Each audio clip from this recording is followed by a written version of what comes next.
کر کے بتا دیتا ہوں۔ جب آپ بیٹے ہیں تو آپ کہہ رہے ہیں کاش میرے ماں باپ زندہ ہوتے، میں ان کی خدمت کرتا۔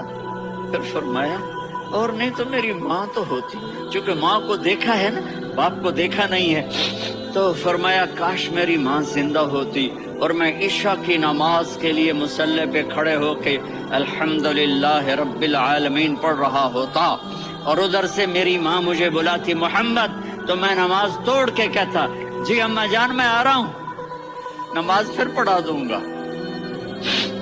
اپنے والدین کی عزت کرو۔ یہاں کا بڑھاپا بڑا خوفناک ہے کہ اولادیں چھوڑ جاتی ہیں اور ماں باپ ٹوائلٹ جانے سے بھی عاجز ہوتے ہیں۔ اپنی ماں کی دعا لو، اپنے باپ کی دعا لو۔ میرے نبی نے فرمایا ہاں عمر، میرے بعد ایک آدمی آئے گا، اس کا نام ہوگا اویس، اور وہ کرن کی شاخ سے ہوگا۔ ہو گیا ٹائم؟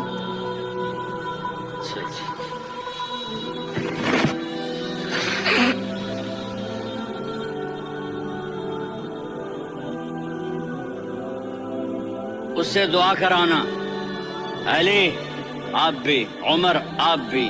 یا رسول اللہ کس لیے؟ کہ اس نے ماں کی ایسی خدمت کی ہے کہ جب ہاتھ اٹھاتا ہے اللہ اس کے ہاتھ خالی نہیں لوٹاتا۔ حضرت عمر رضی اللہ تعالی عنہ نے حج کے موسم پر سارے حاجی کھڑے کر لیے، کہا بھائی یمن والے کھڑے رہو باقی بیٹھ جاؤ، تو بیٹھ گئے۔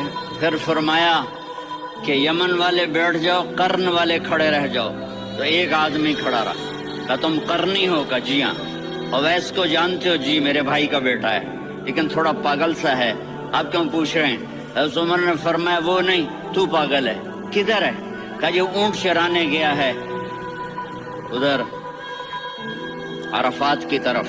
تو آپ نے حضرت علی کو ساتھ لیا اور دوڑ لگائی سواری پر۔ دیکھا تو اویس کرنی ایک کیکر کے نیچے نماز پڑھ رہے تھے اور اونٹ چر رہے تھے۔ تو جب انہوں نے دیکھا کہ دو آدمی آ کے بیٹھ گئے تو انہوں نے نماز شارٹ کٹ کر دی۔ تو حضرت عمر نے پوچھا کون ہو بھائی؟ کہا جی میں مزدور ہوں۔ کہا تیرا نام کیا ہے؟ کہا جی اللہ کا بندہ۔ کہا رے بھائی تیری ماں نے تیرا نام کیا رکھا ہے؟ اس نے تو نہ حضرت عمر کو دیکھا تھا نہ علی کو۔ وہ کہنے لگا بھائی تم کون لوگ ہو میرا انٹرویو کرنے والے؟ یہ تو میں اپنی زبان میں کہہ رہا ہوں۔ تو حضرت علی بولے کہ بھائی یہ ہیں امیر المومنین عمر بن خطاب اور میں ہوں علی بن ابی طالب۔ تو وہ ایسے کانپنے لگے، میں معافی چاہتا ہوں، میں پہلی دفعہ آیا ہوں، میں نے آپ کو دیکھا نہیں، فرمائیے آپ۔ حضرت عمر نے کہا ہاتھ اٹھا ہمارے لیے دعا کر۔ تو وہ رونے لگی، آپ نبی کے صحابی، میں عاجز مسکین، میں دعا کروں؟ میری اوقات ہے میں دعا کروں؟ کہاں، ہمیں ہمارے نبی نے فرمایا تھا اویس آئے تو دعا کروانی ہے۔ عمر اور علی جیسی ہستیوں کو دعا کے لیے کہا جا رہا ہے۔ پیچھے تہجد ہے؟ نہیں۔ جہاد ہے؟ نہیں۔ علم ہے؟ نہیں۔ نماز ہے؟ نہیں۔